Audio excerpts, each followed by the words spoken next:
In the name of Allah, the most beneficent, the most merciful. Assalamu alaikum. My name is Professor Muhammad Masood. Welcome to our channel Easy English with Professor Muhammad Masood. ये हमारी everyday cheeky English की video है और इसमें हम पढ़ेंगे drop number 14. Before I start this video lesson, I'd like to say one thing. Once bitten, twice shy. यानी मोमन एक सुराख से दो बार नहीं डसा जाता। यानी अगर आपको किसी एक शख्स से अगर एक दफ़ा तकलीफ़ पहुंची है और दोबारा आपको उससे फिर तकलीफ़ होती है तो then it is your mistake. यानी वंस बिटन ट्वाइस शाय। आइए देखते हैं कि इस वीडियो लेसन में हमारे पास किस तरह के सेंटेंसेस हैं।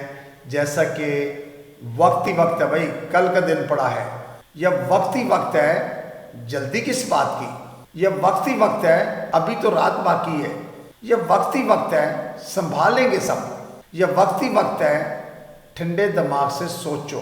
आइए देखते हैं कि हम इनको इंग्लिश में किस तरह कन्वर्ट करेंगे। अच्छा, वक्त ही वक्त है, इसका हम ट्रांसलेशन दो तरह से करते हैं। First, there is plenty of time. There is plenty of time, वक्त ही वक्त है। अच्छा, there is plenty of time के बाद आप इन्फिनेटिव यूज कर सकते हैं। इन्फिनेटिव क्या होता है? टू के बाद वर्ब की फर्स्ट फॉर्म, यानी टू के बाद वर्ब लगाएंगे तो टू के बाद हमेशा वर्ब की फर्स्ट फॉर्म आती है।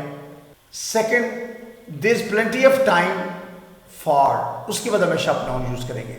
यानी प्रेपोजिशन फॉर के बाद आप नाउन लगाएंगे, टू के बाद वर्ब की फर्स्ट फॉर्म लगाएंगे। अच्छा, लोड्स ऑफ टाइम, ये भी हम कभी कभी यूज करते हैं। अभी मैं इसका डिफरेंस भी बता दूंगा कि there is plenty of time और लोड्स ऑफ टाइम में फ़र्क क्या है। तो लोड्स ऑफ टाइम के बाद भी टू के बाद वर्ब की फर्स्ट फॉर्म लगा सकते हैं, या फिर लोड्स ऑफ टाइम के बाद फॉर और फिर नाउन इस्तेमाल कर सकते हैं। अच्छा, अब ज़रा सा एक सेकंड ये देख लेते हैं कि there is plenty of time और लोड्स ऑफ टाइम में क्या फ़र्क है। हालांकि दोनों का एक ही माने हैं, वक्त ही वक्त है, यानी बहुत वक्त है, लेकिन इनके इस्तेमाल में थोड़ा सा फ़र्क है और उसको आप नोट कर लीजिए। अच्छा, there is plenty of time हम आम और हर जगह इस्तेमाल कर सकते हैं। यानी आप चाहे स्कूल में है, कॉलेज में है, क्लास में है, दफ्तर में है, या मीटिंग में है, या आपस में गुफ्तगू हो रही है, तो वहाँ पर there is plenty of time का इस्तेमाल कर सकते हैं आप। जबकि लोड्स ऑफ टाइम जो है ये इनफॉर्मल सा है, गैर रस्मी इसका इस्तेमाल है। इसका इस्तेमाल हम लोड्स ऑफ टाइम का ज़्यादातर इस्तेमाल सिर्फ दोस्तों में और घर वालों में जिनके साथ फ्रैंकनेस होती है, वहाँ पर हम लोड्स ऑफ टाइम का यूज़ करते हैं। जबकि हम स्कूल में या कॉलेज में या किसी फॉर्मल जगह पर हम लोड्स ऑफ टाइम का इस्तेमाल नहीं करते। तो ये बात क्लियर हो गई कि there is plenty of time ये फॉर्मल है, जबकि लोड्स ऑफ टाइम इनफॉर्मल है। और फॉर्मल इनफॉर्मल का क्या डिफरेंस है कि जो कन्वर्सेशन हम बड़ों से या अजनबी लोगों से करते हैं दैट इज़ ऑलवेज फॉर्मल, जिनसे ज़्यादा फ्रैंकनेस होती है उनके साथ हमारी कन्वर्सेशन इनफॉर्मल होती है। आइए अब इसके एग्जांपल्स को स्टडी करते हैं तो ये हमें और क्लियर हो जाएगा। वक्त ही वक्त है, जल्दी किस बात की। There is plenty of time, what's the rush. Rush का मतलब है जल्दी। व्हाट इज द रश, इसको शॉर्ट क्यों है व्हाट इज, तो व्हाट इज को जब ये हम बोलते हैं व्हाट्स। देयर इज, अब चाहे यहाँ देखिए फर्स्ट शुरू में भी देर के साथ इज को हमने शॉर्ट किया है। There is plenty of time, what's the rush, यानी there is plenty of time, what is the rush. वक्त ही वक्त है, घबराओ मत। There is plenty of time, no need to stress.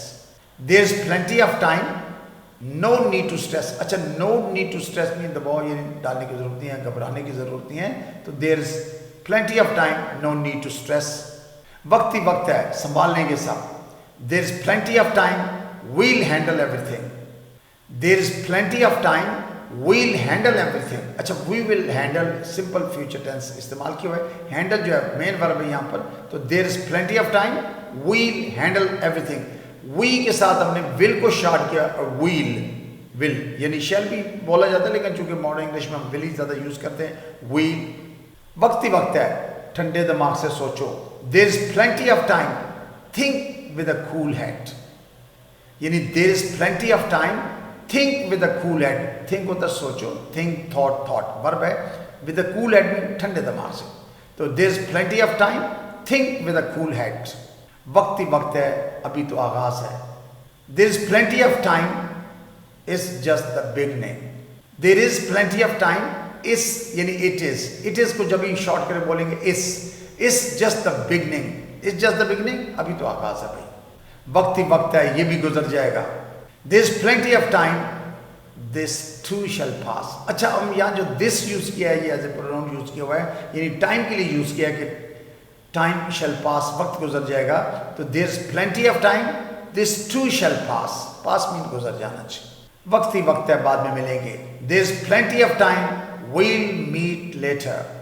अच्छा, we will meet later, meet verb है, simple future tense use हुआ है। तो there is plenty of time, we'll meet later, वक्त ही वक्त है, अभी तो रात बाकी है। Loads of time, the night still young, the night is still young, इसको शॉर्ट क्यों है, loads of time, the night still young, वक्त ही वक्त है, बैठो सुकून से भाई। Loads of time, sit relaxed, loads of time, sit relaxed, relax होता है सुकून से, आराम से। तो loads of time, sit relaxed, वक्त ही वक्त है, कल कर लेना। कोई काम हो रहा कहते यार वक्त ही वक्त है, कल कर लेना। Loads of time, do it tomorrow, loads of time, do it tomorrow, वक्त ही वक्त है, अभी कुछ नहीं बिगड़ा। Loads of time, nothings ruined, loads of time यानी वक्त ही वक्त है, नथिंग्स यानी नथिंग इज रूइंड।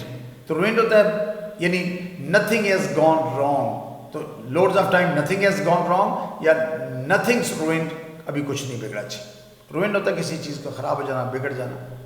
वक्त ही वक्त है, कल का दिन पड़ा है। Loads of time, tomorrow's another day. अच्छा, टुमारो इज अनदर डे यानी कल का दिन पड़ा है हमारे पास, कल का दिन भी मौजूद है। तो loads of time, tomorrow's another day. अच्छा, अब एक सेंटेंस आपके लिए है कि वक्त ही वक्त है, आराम से सोचो। आई होप कि you will do it yourself, और अगर आप चाहें तो कमेंट में इसका आंसर कर सकते हैं। और normally now I answer the comments, मैं कमेंट्स देख भी रहा हूँ, पहले तो मैं बिल्कुल टाइम ही नहीं होता था, लेकिन कुछ व्यूअर्स का गिला था कि जी आप कमेंट्स नहीं देखते। तो बहरहाल now I try to answer, कोशिश करता हूँ टाइम निकालूँ और कमेंट्स में देख लूँ, तो इंशाल्लाह you will get the answer. If it is correct I will inform. So I think that's enough for today. Thank you very much. Wish you best of luck. Take care. Goodbye for now.